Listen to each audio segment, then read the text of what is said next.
নমস্কার বন্ধুরা, কেমন আছো সবাই? আশা করি খুব ভালো আছো। আমি চলে এসেছি নতুন একটা ভিডিও শেয়ার করতে তোমাদের সাথে। তো দেখো, আগের ভিডিওতে আমি দেখিয়েছিলাম ফুল থেকে ধূপ বানানোর জন্য ফুল সংগ্রহ করতে হয় কীভাবে, সেটা নিয়েই আজকে ভিডিও করবো। দেখো, প্রথমে ফুলগুলো আমি সংগ্রহ করে শুকিয়ে নিয়েছি। এরপর আমার যা কিছু লাগবে, গোলাপ জল, তেজপাতা, লবঙ্গ, দারচিনি, এগুলো নিয়ে নিয়েছি, বাজার থেকে কিনে নিয়েছিলাম। তো প্রথমে কিছু ফুল আমি গুঁড়ো করে নিয়েছি।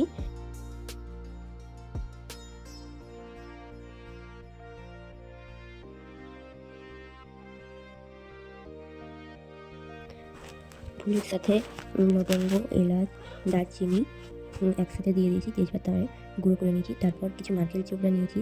দেখো, আমি ফুলের সাথেই দিয়েছিলাম, তো আমার এগুলো নষ্ট হয়েছে বেশি। তোমরা কেউ ফুলের সাথে নারকেল চিবড়া দেবে না, আলাদা দেবে। তো এরপর আবার আমি ফুল নিয়েছিলাম, তো এই ফুলগুলো একটু কাঁচা ছিল, যার জন্য গুঁড়ো হয়নি, আমি নিয়ে নিই। এরপর চন্দন ঘষে নিয়েছি গোলাপ জল দিয়ে।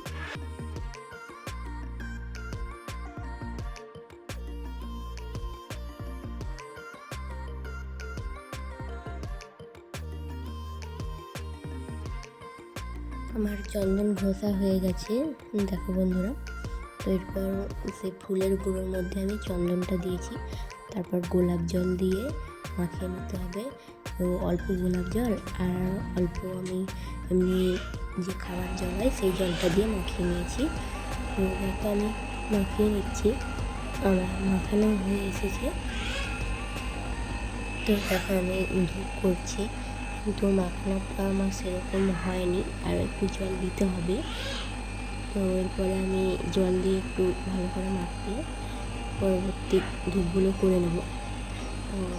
সকালে ভিডিওটা এডিট করছি, তো তাই একটু ভয়েসটার প্রবলেম হচ্ছে। আর আমার বাড়িতে একটা শালিক পাখি রয়েছে, তো সেই রকম কথা বলছে।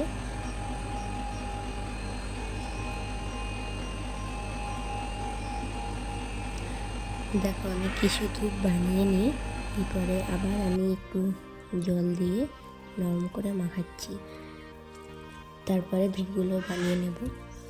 তো ধূপগুলো বানিয়েছি, কিন্তু সেরকম একটা গন্ধ আসেনি। আমি জ্বালিয়ে দেখলাম,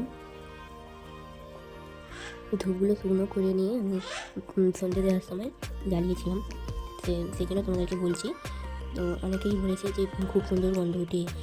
না, সেরকম কিছু না, তবে গন্ধ ওঠে।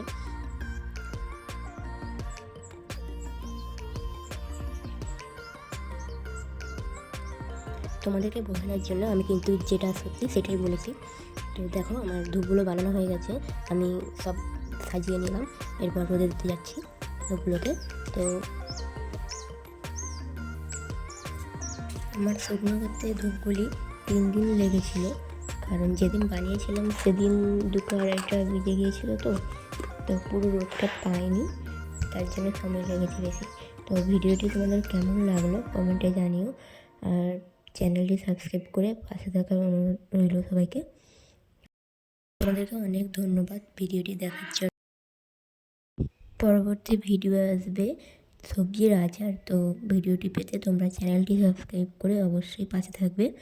তো চলো, আজকের মতো টাটা।